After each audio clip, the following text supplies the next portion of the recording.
¿Te has preguntado cómo sabemos que nos duele el estómago? ¿O cómo reconocemos el tamaño de un objeto?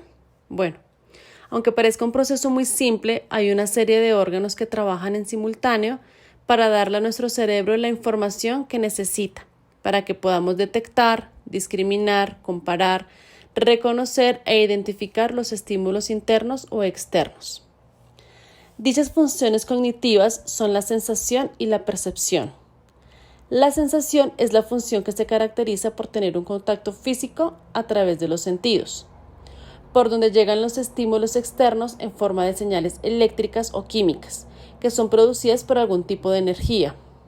Ahora nos preguntamos, ¿cómo hace nuestro cuerpo para procesar información al momento de percibir un objeto o experiencia?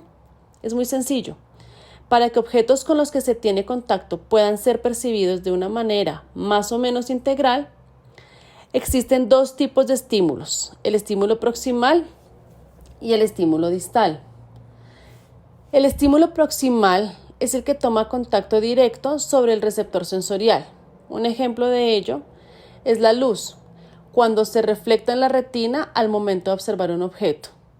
Y el estímulo distal es aquel que tiene relación directa al objeto observado. Es decir, si vemos una silla, el estímulo distal es la silla y el proximal la luz que llega a nuestro ojo y nos indica que dicho objeto sí es una silla.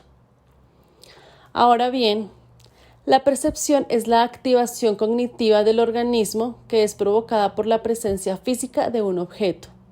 Es decir, consiste en la unión de mucha información donde se adquiere conocimiento de un objeto y así aclarar su visión inicial que es imprecisa. Desde la psicología es el manejo de las capacidades de cada individuo donde se detectan ciertas actividades corporales y se llega a la identificación de estímulos. Este proceso natural se ve cuando ya se ha obtenido una sensación gracias a los sentidos.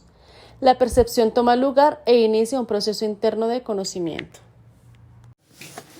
Cabe resaltar que este proceso tiene una serie de órganos que se encargan de llevar toda esta información al cerebro y precisamente por sus tareas tan específicas hacen parte de sistemas sensoriales. Dichos sistemas están conformados por tres componentes fundamentales: vías aferentes, receptores sensoriales y áreas de proyección cortical. Las vías aferentes son agrupaciones neuronales de la corteza cerebral, aunque también están en otros puntos del sistema nervioso central. Estas se conectan de manera más o menos directa a la corteza y también entre sí por áreas de asociación.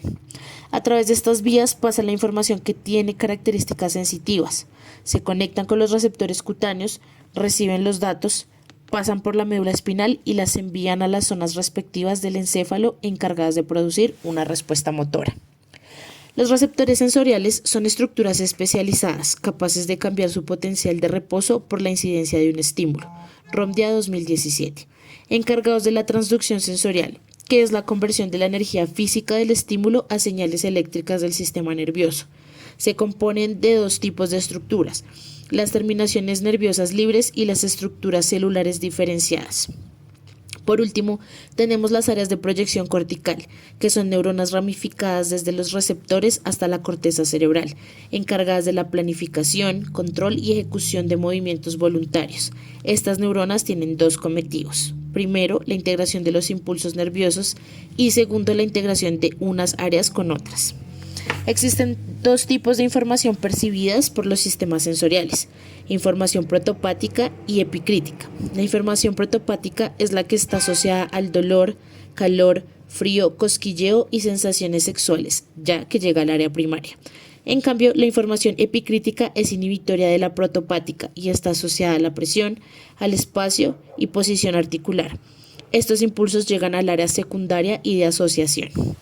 Para saber reconocer desde qué lugar llegan los estímulos, tenemos dos tipos de sistemas sensoriales: los interoceptivos, que son la estimulación que proviene del propio cuerpo con receptores ubicados en los órganos internos.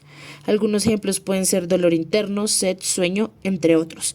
Y exteroceptivos provienen del exterior y los receptores se encuentran de forma más periférica y son los que nos ponen en contacto con el mundo exterior.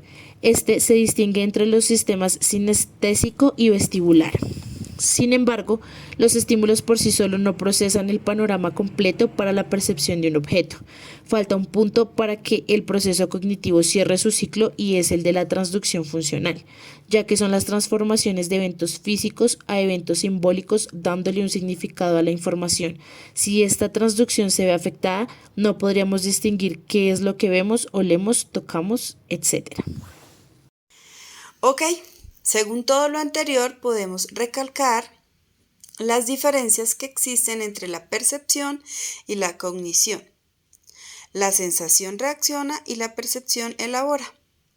Con la experiencia sensorial obtenemos una reacción del organismo a distintos estímulos, pero por sí sola no podemos determinar la fuente del mismo, mientras que la percepción completa con datos mnemónicos de la experiencia no solo la fuente del estímulo, sino también sus características. Recibir y captar.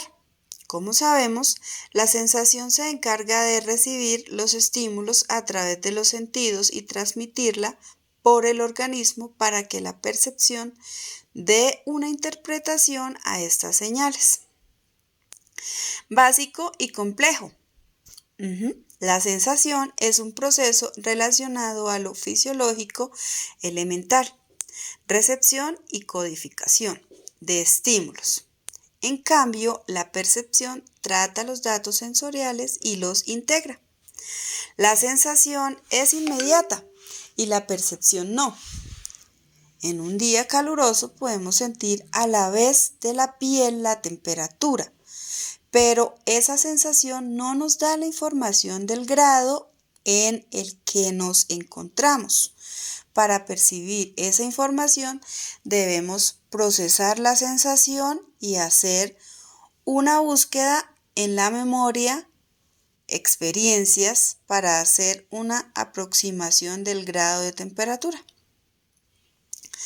Dichas diferencias delimitan el trabajo fisiológico y psicológico de cada función y nos permiten reconocer desde lo epistemológico un estado adecuado del sistema sensorial.